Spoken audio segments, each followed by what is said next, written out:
നമസ്കാരം. പ്രപഞ്ചത്തിൻ്റെ തുടക്കം എവിടെയാണ്? അതിൻ്റെ തുടക്കം എവിടെയായിരിക്കും?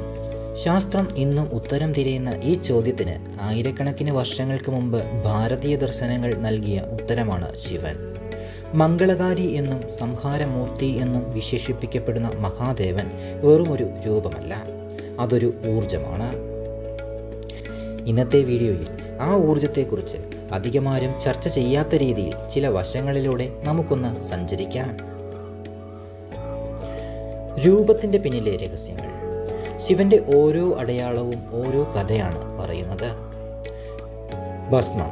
ശരീരത്തിൽ ഭസ്മം പൂശുന്നത് എന്തിനാണ്? ലോകത്തിലെ സകല സുഖങ്ങളും ഒരു നാൾ ചാരമായി തീരുമെന്ന വലിയ സത്യം അദ്ദേഹം നമ്മെ ഓർമ്മിപ്പിക്കുന്നു. മരണത്തെ ഭയപ്പെടാതെ അതിനെ ആഭരണമാക്കിയവനാണ് ശിവൻ. നീലകണ്ഠൻ. പാലാഴി മദനത്തിൽ കാളകൂട വിഷം ലോകരക്ഷയ്ക്കായി കുടിച്ച ഭഗവാൻ തിന്മയെ എങ്ങനെ ഉള്ളിലൊതുക്കി നന്മയെ സംരക്ഷിക്കാം എന്ന് കാട്ടിത്തരുന്നു. ചന്ദ്രകലയും ഗംഗയും. പ്രക്ഷുബ്ധമായ ഗംഗയെ ജടകിലൊതുക്കിയതും ക്ഷയിച്ചു പോകുമായിരുന്ന ചന്ദ്രനെ ശിരസിലേറ്റിയതും പ്രകൃതിയുടെ സന്തുലിത അവസ്ഥയെ സൂചിപ്പിക്കുന്നു. ആദിയോഗി, ആദ്യത്തെ ഗുരു. ഹിമാലയത്തിലെ കൈലാസ പർവ്വതത്തിൽ നിശബ്ദനായിരുന്നു ധ്യാനിച്ച ആ സന്യാസിയെയാണ് നാം ആദിയോഗി എന്ന് വിളിക്കുന്നത്. യോഗവിദ്യ മനുഷ്യരാശിക്ക് നൽകിയത് അദ്ദേഹമാണ്. ഒരിക്കൽ 7 മുനിമാർ അദ്ദേഹത്തെ സമീപിച്ചു. വർഷങ്ങളോളം അവർ കാത്തുനിന്നു. ഒടുവിൽ ദക്ഷിണായന പുണ്യകാലത്ത് അദ്ദേഹം അവർക്ക് യോഗയുടെ രഹസ്യങ്ങൾ പകർന്നു നൽകി. അങ്ങനെ അദ്ദേഹം ദക്ഷിണാമൂർത്തി അഥവാ ലോകത്തിൻ്റെ ആദ്യത്തെ ഗുരുവായി മാറി. കുടുംബവും പ്രണയവും. സർവസംഘ പരിത്യാഗിയായ സന്യാസി എങ്ങനെ ഒരു കുടുംബനാഥനായി? സതിയുടെ വിയോഗത്തിൽ തകർന്നുപോയ ശിവൻ പ്രണയത്തിൻ്റെ തീവ്രത നമുക്ക് കാട്ടിത്തന്നു.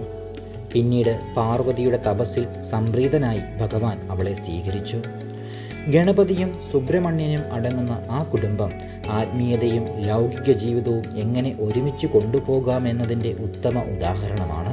പുരുഷനും സ്ത്രീയും തുല്യരാണെന്ന അർദ്ധനാരീശ്വര സങ്കല്പം ലോകത്തിന് നൽകിയതും ഇതേ ശിവനാണ്.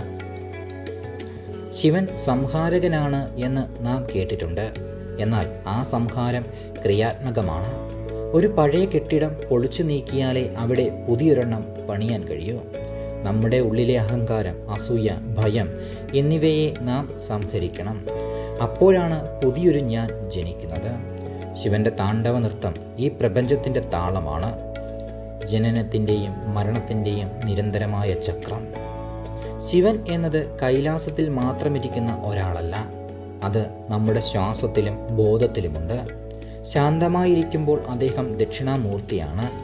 സ്നേഹിക്കുമ്പോൾ ശങ്കരനാണ്. നീതിക്കായി പോരാടുമ്പോൾ അദ്ദേഹം രുദ്രനാണ്.